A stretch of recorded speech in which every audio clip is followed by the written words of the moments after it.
KFI AM 640. You're listening to Later with Mo Kelly. On demand on the iHeartRadio app. There's no business like show business, and I wanted to bring Rahner. This is really in your wheelhouse here, buddy. I wanted to bring you in on this. I am look. You know I'm a sports fan. I know you're not a big sports fan, but that's fine. You also know that streaming is dumping a ton of money into sports programming because it's appointment viewing, right? This is what I hear. Stop it. So Netflix did a pretty good job with the Christmas Day presentation. There were concerns with the whole Jake Paul Mike Tyson fight. Yeah, it was bad.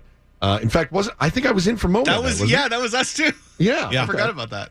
So that was a disaster. We were actually I was watching it on Twitter on somebody's feed from the venue, and I was getting a better feed than many people who were watching the actual Netflix broadcast. They got things mostly ironed out for Christmas Day. They had some audio issues early on, but for the most part, they got it ironed out. And then Beyonce came out on stage and crushed it. So generally speaking, they did a really good job. So Amazon's been doing the Thursday night football games. Netflix is doing.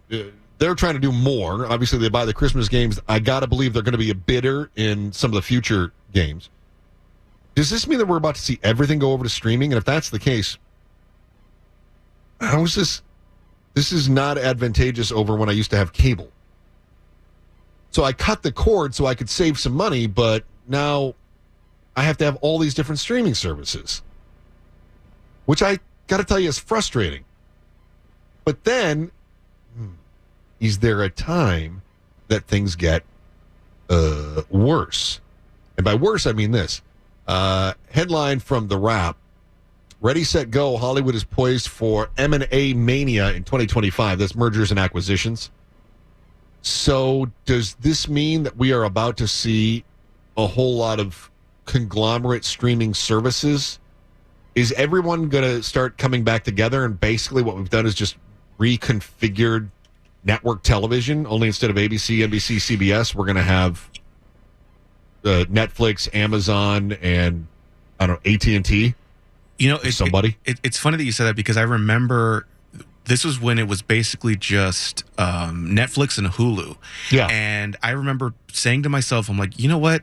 If this keeps up the way it is with the pricing, it's just going to be, instead of saying channel 2, 3, 4, 5 or whatever, it's going to be, channel Netflix, Hulu, Amazon. And that's kind of where we are right now. That's exactly what it is. Yeah. So I cut the cord, and I have I've got Sling for my television programming, which I was just thinking today, if I'm only using Sling to watch live sports, why do I even have it? Because I have access to all the other stuff. I've got Max, so that gives me all the Discovery programs, right? I've got Hulu. I've got Apple TV Plus, which I still think is the best value for the money. I don't know where you are on that. Mark, we've talked about some of the programming on the streamers. I think Apple TV Plus, for the quality of programming you get for the price, I think that's the best. Yeah, it's got a lot of good stuff on it, and I'm a regular watcher, but they don't promote anything ever. They're terrible at it. It's like such a third-tier streaming service as far as awareness, but the quality programming they put out is great. Although I do think they're doing a free weekend. Is it? Yeah. Saturdays, Apple TV Plus. Oh. Yeah, Saturday, Sunday, January 4th and 5th. No required subscription. I mean, if the only thing that you watch it for is slow horses, you're getting your money's worth. Yeah. Look, I'm kind of with you. Yeah, I think it's just great value for money. I also have Peacock, so I get the NBC stuff, right? You're the other person who has Peacock. Okay, there's two of us. Okay. And me. Oh, really? You do? Oh, I love Peacock. I was telling Mo, it's shocking how wide the spectrum is of what Peacock has, because it's technically NBC, right? Yep. But they have stuff from CBS, from Fox, ABC, and I think, honestly, in my opinion, next to Netflix, that probably has the best interface. It's very simple, smooth. I mean, of course, they make you buy I have the premium one because me and Mark talk about it all the time.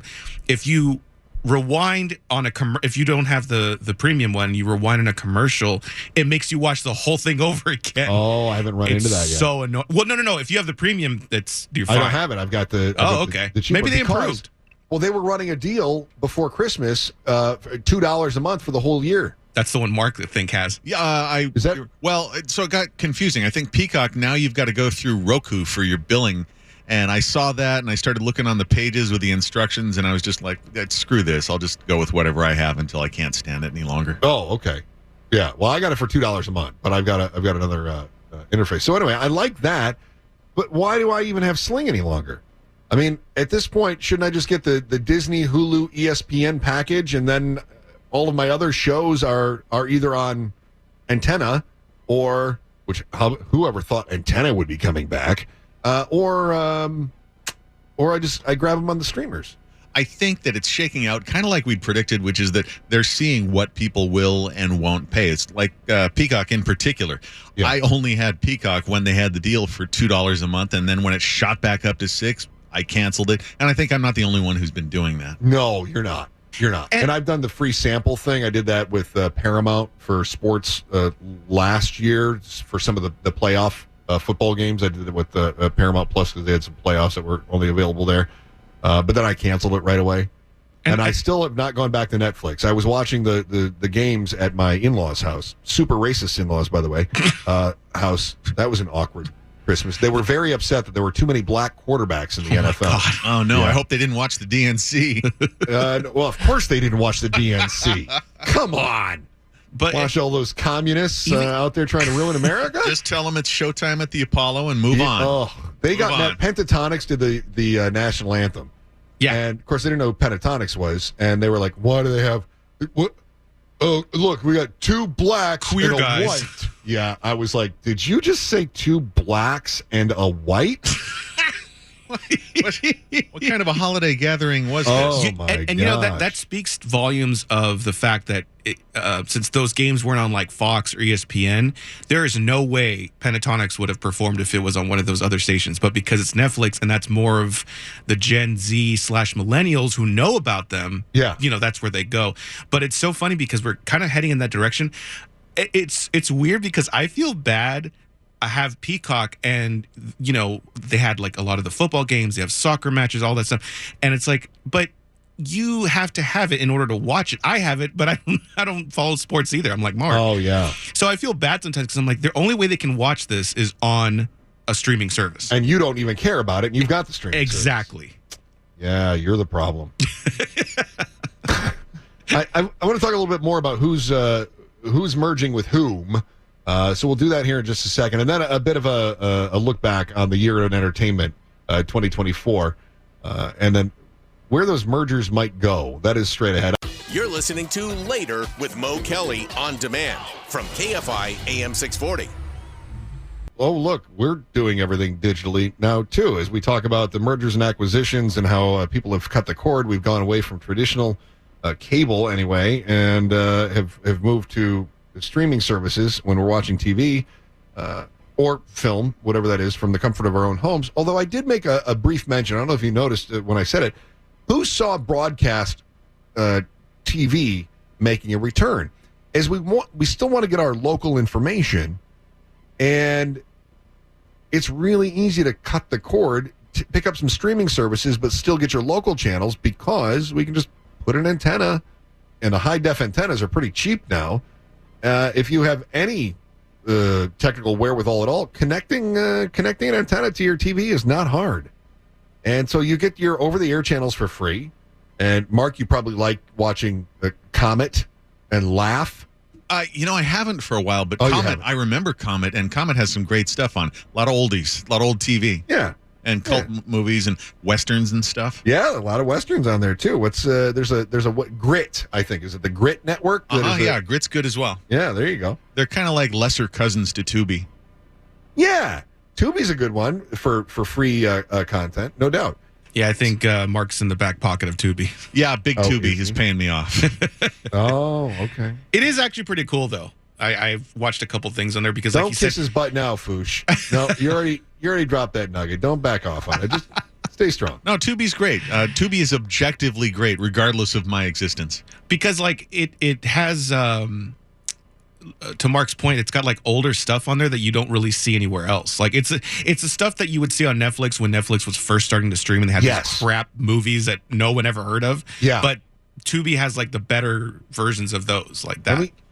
But the thing is with Tubi is that they're not charging anything at all, right? Is there it's free? How right? are they monetizing? It's free, but they have an acceptable degree of commercial interruptions. If they go much harder on the commercials, then we got to rethink things. But it's not so obtrusive right now. Okay. All right. So it's kind of like the over-the-air, like those other ones that we were just discussing. Yeah, right? it's funny how everything's coming full circle like that, isn't it? That was kind of the point I was making. Yeah. Because I was laughing because we talk about iHeartRadio and you hear all the iHeartRadio promos. And we talk about how you can listen on the iHeartRadio app. And obviously our company has worked really hard on building that digital brand as well. And that's what the TV networks are working so hard on. We discussed Peacock, which is an NBC property. And NBC, of course, was all part of the split off that was noted earlier from Comcast. So they're spinning off the cable networks, USA Network, CNBC, MSNBC, Oxygen E, Sci-Fi, and Golf Channel with their digital assets, Fandango and Rotten Tomatoes. That's going to be a new company. But then NBC Universal is going to still hang on to, their broadcast networks. And I guess Peacock still stays under the Comcast umbrella rather than the spinoff. But this is where we're starting to see this division. And at some point, there's going to be a reconsolidation. Don't you have to believe that? That you're going to see a consolidation between, say, Peacock and Hulu, right? I guess we're already seeing, actually, I take that back. Hulu, Disney. So you've already got ABC, the ABC properties, ESPN, and Hulu, along with Disney, all under one umbrella. And at some point, you're going to have Peacock that's going to go, okay, it's going to be the Peacock, Sony, I don't want to say Warner because Warner is with Max, but maybe they absorb a Max as well, right? And I think at some point, we're going to start seeing these things consolidate. I just hope they call it PMax. Please call it PMax. I kind of love that. I'm sorry. Yeah. Or did you, instead of PMax, you go with Max? No? So it's the delay. Please proceed. Yeah. There we go. Okay. You guys are, I think we're on the same page here, right? More or less, yeah. I think so. Yeah. All right. Not PMax, but Max. Okay. I love it. Yeah, I think this is what's going to happen. But our prices are going to go up. So instead of complaining that it's up to $12.99 a month, it's going to be $27.99 a month. Except $27.99 a month is going to get you your all of your Disney, ABC, Hulu, ESPN. That's the expensive one, and all the other properties in there. That's going to be $27.99 a month, and then your Peacock, Sony, Max, Discovery. That's going to be another $27.99 a month. So really, all we're doing is we're basically working our way back to cable. Only it's under just a couple of smaller brands. Instead of having 57 channels, we're going to have 1,057 channels. It's just that all the money's going to go to about 3 different operators. I think they've got marketing research professionals who know a lot more than any of us do, but they're finding out that there's an upper limit to what people will pay. Like part of the problem with cable was that they had these packages and you $200. You couldn't go a la carte. Like if you didn't want sports or you didn't want Fox or whatever, you had to get the whole deal or nothing. And now people are trying to cobble together, their own set of things that they want to watch and get rid of the stuff they don't. And that's still kind of working its way out. For now, but don't you think they're going to bring that back? I hope in order not. to keep the price down on ESPN, that Disney is going to be able to, they're going to say you have to have ESPN to get Hulu, right? Something like that, in order to offset some of those costs. Maybe, but we seem to be approaching the total on-demand, a la carte, whatever the hell you want era. And that's what they've got to figure out next. But how people can get exactly what they want and none of what they don't want. Yes, Foosh? And I would say, yeah, he's exactly right. But I think it's almost like I see companies like DirecTV and Spectrum, and they're just kind of laughing at Netflix and Hulu and Disney Plus because they're constantly raising their prices, and they're like, see, that's why we had to charge so much, because before it was a deal. You cut the cord and you're paying maybe $30 a month. Now, if you want everything, you're paying almost what you would pay for satellite or cable. Yeah, I don't disagree with you at all, and it's frustrating. And it sucks because it's like it like Mark said, it's in our hands now. We can control exactly what we want, but that comes at a price. Yeah, and the thing is, I don't get everything I want. That's the frustration that I'm having. Like, the reason I have Sling is so that I can get some of those live sports because I don't want to subscribe to all those other network streamers.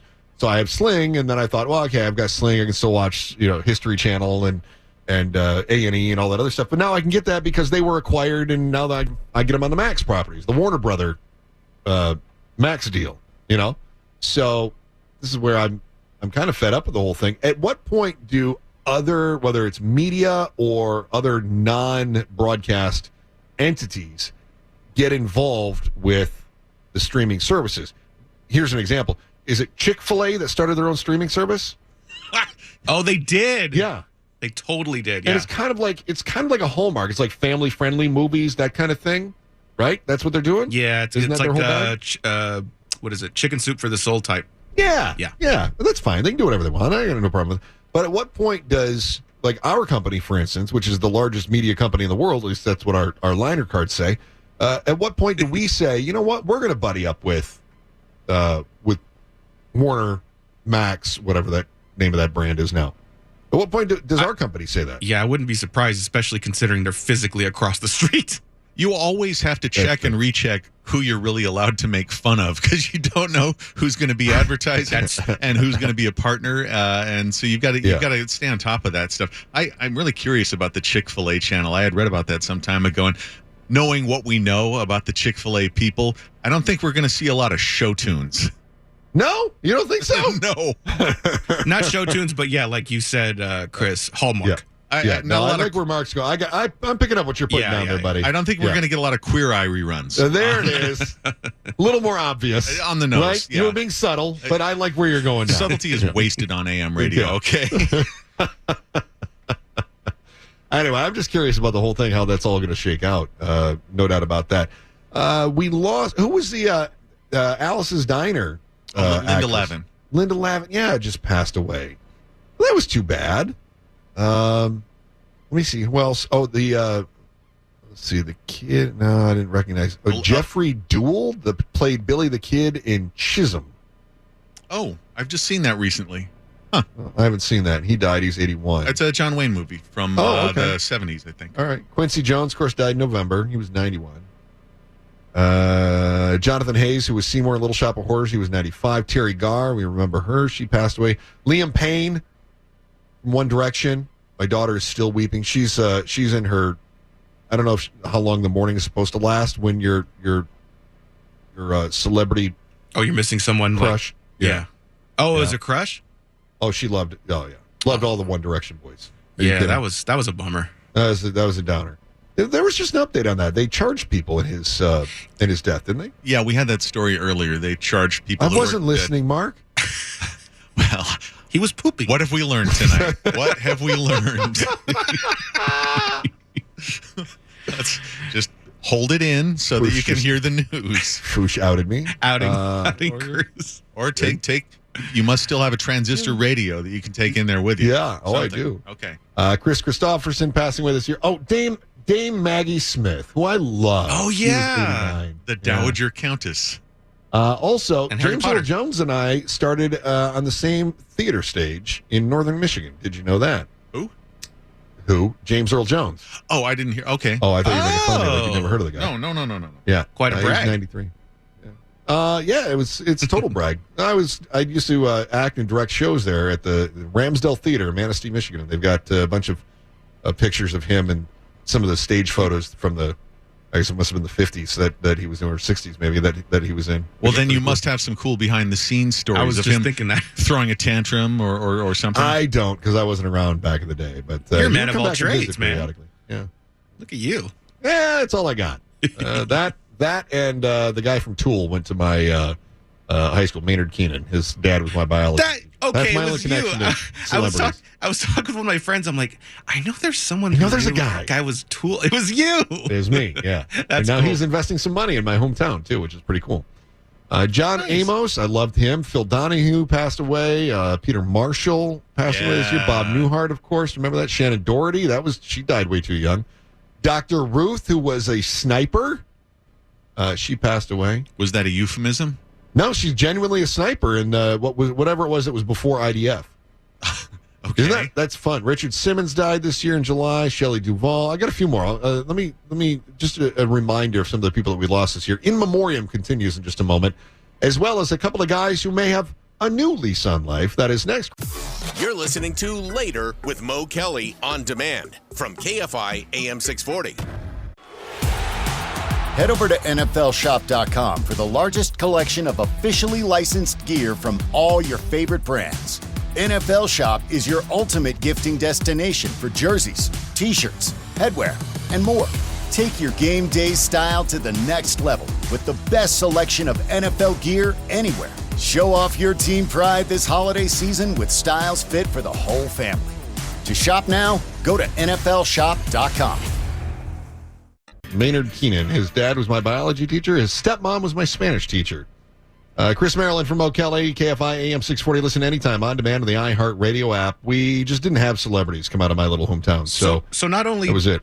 He was your friend, but his parents worked in the school? Well, no, he wasn't my friend. I won't say that. I just have some behind the scenes. Oh, but okay. yeah, they did work in the school. Yeah.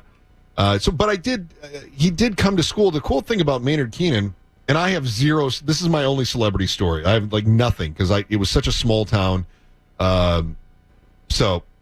This is my only claim to fame, right? I didn't no sports teams. We had 400 kids in my high school, that kind of thing. But he would come back and he wrestled in high school. He was kind of a mediocre wrestler, but Tool had put out a couple of albums and they had hit back in the 90s.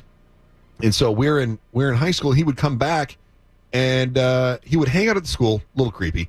But then he would help the wrestling team.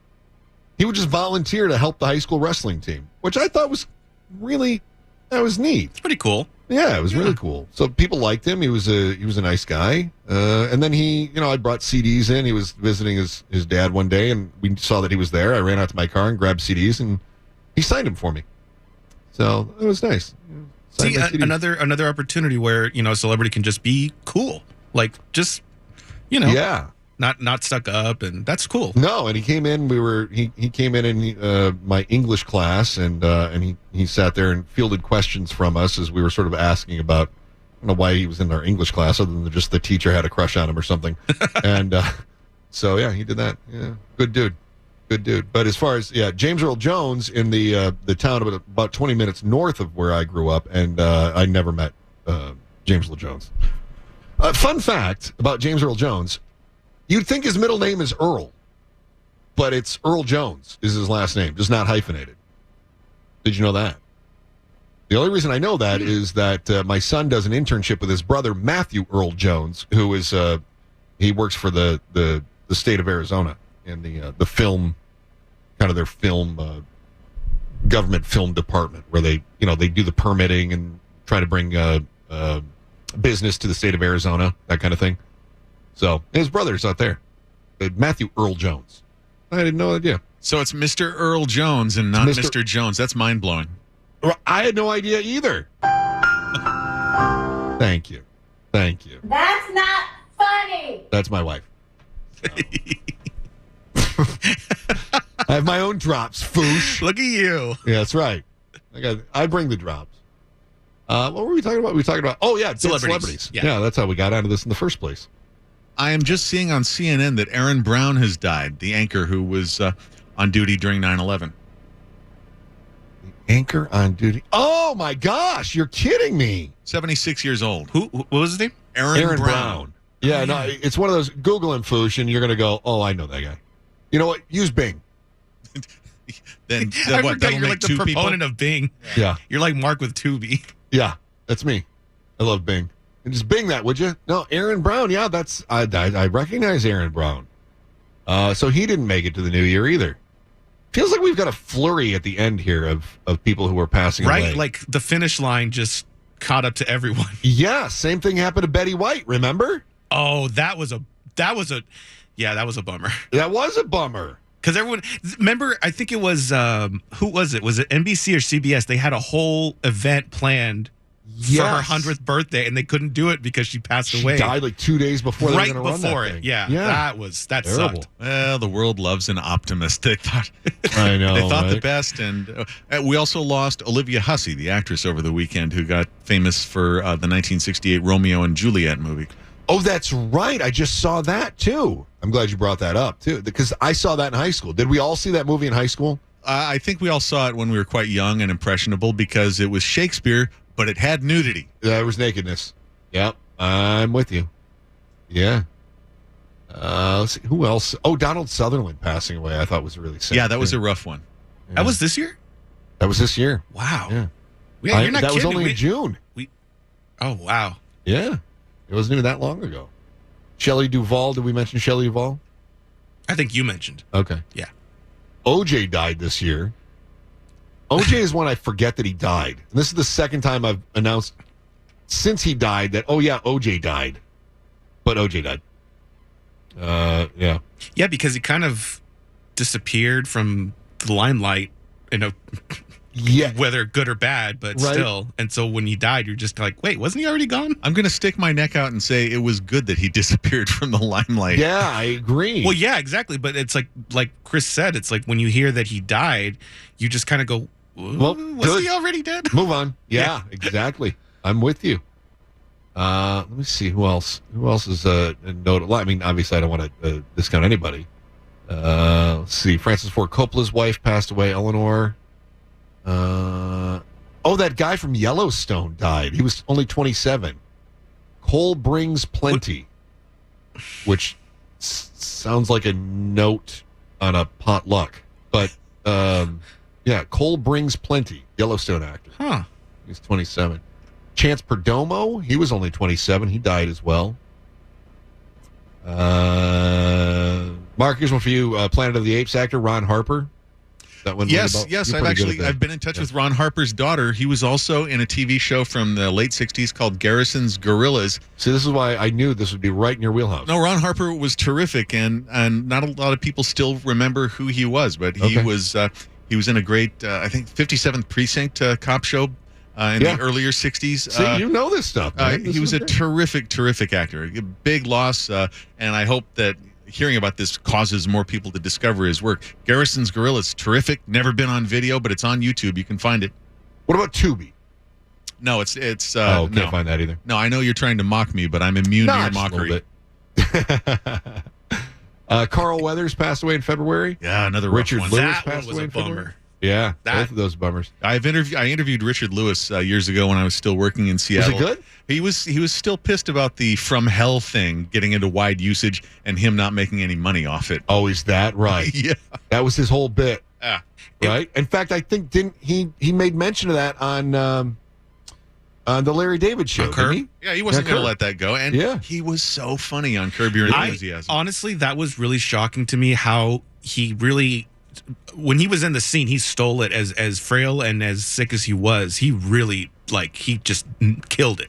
Yeah. It was really shocking because you could see his health deteriorate from the second season to the most recent one, but he was just knocking the jokes left and right. Crushing it. Yeah. And then I forgot Toby Keith died this year. That was this year too? Yes, that was February. Oh, that's why it was such a long time ago. Isn't that funny when we start looking back on how long it? I would have bet my next paycheck that he was last year. Yeah, I've done the same thing. Wow. So when you bring up Toby Keith, that brings to mind Chris Christopherson, who we also lost. And it always makes you think of Christopherson chewing Toby Keith out for daring to lecture him about none of your liberal stuff tonight, Chris. Ah! Do you remember that story? I don't, but that's funny. What a great story. Yeah, Christopherson was a vet, and he wasn't going to take that from anybody. No, good for him. I love that Toby Keith is willing to support the I'm an American soldier, and as long as you see things the way I do, everything's fine, but otherwise, shut your liberal mouth. Garbage. Total garbage. You're listening to Later with Mo Kelly on demand from KFI AM 640. Head over to NFLshop.com for the largest collection of officially licensed gear from all your favorite brands. NFL Shop is your ultimate gifting destination for jerseys, t-shirts, headwear, and more. Take your game day style to the next level with the best selection of NFL gear anywhere. Show off your team pride this holiday season with styles fit for the whole family. To shop now, go to NFLshop.com. Before we get too distracted here, as always, I like to pay compliments to the people around me that make everything possible. First of all, I don't think Matt said a word on the air tonight, but Matt, behind the scenes, I had stuff going on all day today. Matt pieced this whole show together, so it's his fault. But he did he took all the pressure off me, and he's an amazing individual. Matt, thank you so much. So well done on that. That's good. So he gets weird sirens. Then Foosh, who's playing the weird sorority girls making siren noises for Matt. That's good. Foosh, the night flies by when you're here. I love talking with you, buddy, and I always feel like I'm in safe hands whenever you are running the, driving this bus. So thank you so much. Thank you, man. Mark, I feel every time I'm with you, I feel like I'm with the fun uncle. I like you're that. You're just a fun uncle, dude. Well, next I'll make you search my pockets for that quarter. Oh, that's the way too fun uncle that Mom doesn't let me hang out with anymore. That's a Buck Henry shout out. Yeah. You kids want to come stay the weekend at your uncle's house? We can go fishing. I got a new pole.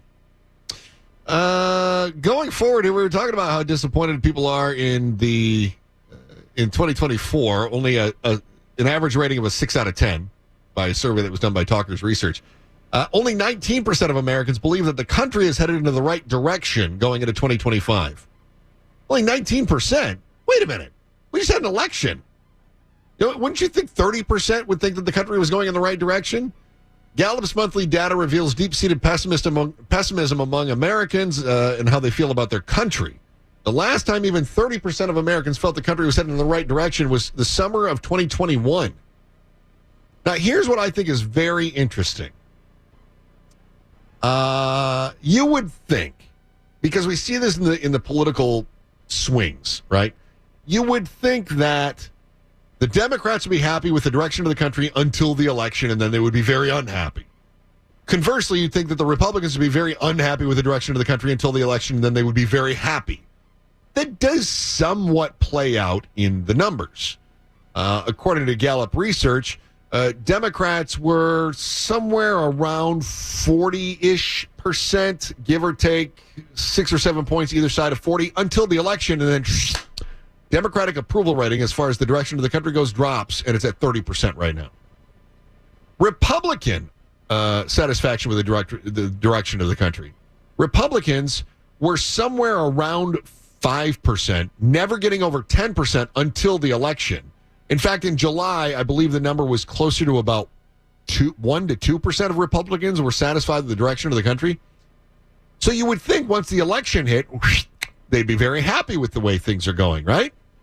Well, there was a spike. They jumped up to about 15 or 16%, right, as the election happened. But since then, now it's below 10%. Fewer than 10% of Republicans like the direction of the country.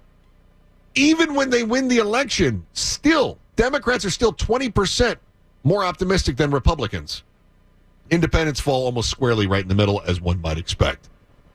I found that to be a little bit bizarre. We will see how 2025 plays out, who's happy, who's not. Are we going to have a satisfactory second term with President Trump, or are we going to see the return to the fire hose of chaos and worries over Sharpie Gate, invading Greenland? Do we take over Panama? Who knows? Does inflation go crazy because of tariffs? We don't know. We don't have any idea. And for some people, they're like, I don't care. As long as my 401k looks better, I don't really care what the other nonsense is. I get it. The world population, by the way, come New Year's Day, only 8.09 billion. I think we added a very small number of people to the world population this last time around, this last year. World population increasing by more than 71 million people in 2024. Doesn't that seem crazy low to you? I didn't realize we'd crossed 8 billion. That's a lot of people. Yeah, it's kind of like back to the spending. Like, oh, I thought no one wanted kids, and clearly they're still having them. Yeah. That's true. Let me see. In January 2025, 4.2 births and 2 deaths were expected worldwide every second. So we're still birthing faster than we're dying. The United States grew by only 2.6 million people in 2024. So that's small. The U.S. population on New Year's Day is going to be about 341 million people. So anyway, it just feels like, yeah, we're still having birth, but only 71 million people worldwide. Man, we went from 6 billion to 8 billion in about 20 years, it seems like. And we're not going to get to 10 billion if we're only putting in 71 at a time. We'll see. Nobody wants to have babies anymore. Nobody wants to have babies. I blame Gen Z. I feel like I resemble that remark. Oh, that's right. You're a childless cat lady. That's right. And proud of it. There you go. You and Taylor Swift. That's very good. I like this. Mark, New Year's resolution for the next year. Are you making any? To remain employed. How's that for starters? Well done. Oh, you very like that? Good. As a fellow radio avoid professional? The next culling. Yes. Good. Foosh, is that on your list? Yeah, he kind of stole that one. Oh, yeah. On your bingo card, huh? Yep. I think that was on my bingo card.